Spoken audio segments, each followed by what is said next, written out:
Hello guys, welcome to back to আর my channel. তোমরা সবাই কেমন আছো? আশা করছি তোমরা সবাই ভালো আছো। আমিও কিন্তু মোটামুটি ভালোই আছি। তো আজকে ব্লগটা শুরু করলাম একেবারে সকাল থেকে, মানে রান্না বান্নার থেকে শুরু করলাম। আর আজকের ব্লগটা একটু স্পেশাল হতে চলেছে। তো এদিকে তো ভাত হয়ে গেছে, সাথে ডাল আর হচ্ছে দুশকুশি আলু একটা ভাজা করেছি, সেই ভাজাটা। আর এইদিকে কিন্তু আমি বসিয়ে দিয়েছি মাছের সবজি আর হচ্ছে মাটন। একটু তাড়াহুড়ো করে করছিলাম, কেননা আজকে আমার এক জায়গায় যাওয়ার আছে।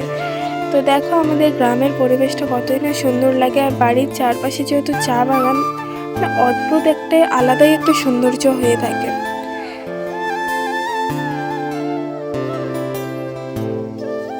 তো এই হচ্ছে সেই রাস্তা, যে রাস্তা থেকে আমার বাপের বাড়ি থেকে শ্বশুরবাড়ি যাওয়ার রাস্তা আর কি।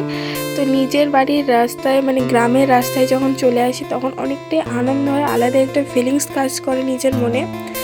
তো ফাইনালি আমি বাড়ির পাশাপাশি চলে এসেছি। তো মানে বাড়িতেই চলে এসেছি। এসে এই যে ভাইয়ের সাথে একটু মজা করছিলাম, ওর সাথে একটু নাটক মারছিলাম। ও বলছিল যে দিদি কিভাবে কি করো, কি করে এডিট করো, সেগুলোই ওকে বলছিলাম। ও কিন্তু খুবই লজ্জা পাচ্ছিল। তো যাই হোক, তারপরে এই যে আর একজন শয়তান, আমার কাকুর ছেলে, তো বড্ড বেশি কথা বলে, বড্ড দুষ্টুমি করে, জানো তো, খুবই দুষ্টু।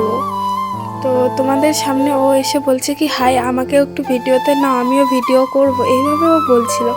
তাই ওকে একটু ভিডিওতে নিয়েছি। তোমরা দেখতে থাকো ভিডিওটা।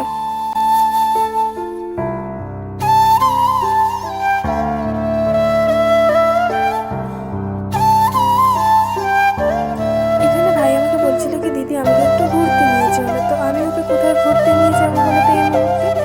আর এইদিকে দেখো, ও কিন্তু প্রচণ্ড পরিমাণে রেগে গেছিলো। তাই কাকিমণি ওকে একটু মানে একটা বিস্কিট দিয়েছে, যাতে করে ও রাগটা একটু ভাঙে।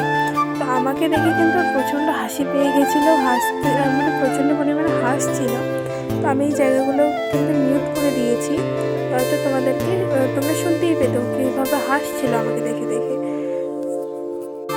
তোমাদের একটা সত্যি কথা বলি বন্ধুরা, আমার মা আর ভাই যেহেতু মুম্বাইয়ে আছে, যেখানে আমরাও এতদিন ধরে ছিলাম, তো মানে বাড়িতে এসে কিন্তু একটু ভালো লাগছে না। মানে কি বলবো, আর ভাইদেরকে নিয়ে একটু সময় কাটানোর চেষ্টা করছি। আর মা নেই জন্য বাড়িটা না একদম ছন্নছাড়া হয়ে আছে, মনেই হচ্ছে না যে এটা একটা বাড়ি। আর আমার ঠাম্মা ঠাকুরদা তো দুজনেই অসুস্থ এবং বুড়ো, অনেকটাই বয়স হয়ে গেছে। তো তারাই আর কত কিছুই বা করবে বলো তো, ঠাকুরদাদা অনেক কিছু সামলাচ্ছে। তো কি করব বলো।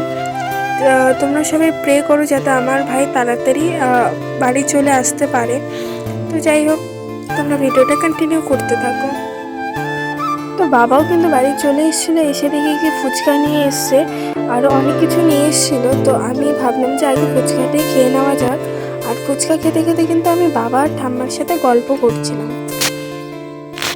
যতই হোক, বাবার বাড়ি এসে থাকার মজাটাই কিন্তু একরকম আলাদা হয়। তো চলে এলাম একেবারে আবার সন্ধ্যার দিকে। তো এখানে সিঙ্গারা আর চা নিয়ে বসে পড়ি, যে চা করে দিয়েছে আমার ঠাকুরদাদা। তো সেদিন রাতে আর ভিডিওটা কন্টিনিউ করতে পারিনি, এটা পরের দিনের ভিডিও। এখানে আমি মাংস করছি, মানে ঠাকুরদাদা মাংস নিয়ে এসে আমাকে বলছিল কি, অনেক দিন ধরে তো মাংস খাওয়া হয় না, তুই একটু রেঁধে দে। তো আমি কিন্তু তাড়াহুড়ো করে রান্না করছিলাম, কেননা আমি সকাল সকাল আবার বাড়ি আসবো, মানে শ্বশুর বাড়িতে আবার আসবো। যাই হোক, ভিডিওটা আজকে এই পর্যন্ত। ভালো লাগলে like, comment, share and subscribe করে আমার পাশে থেকে।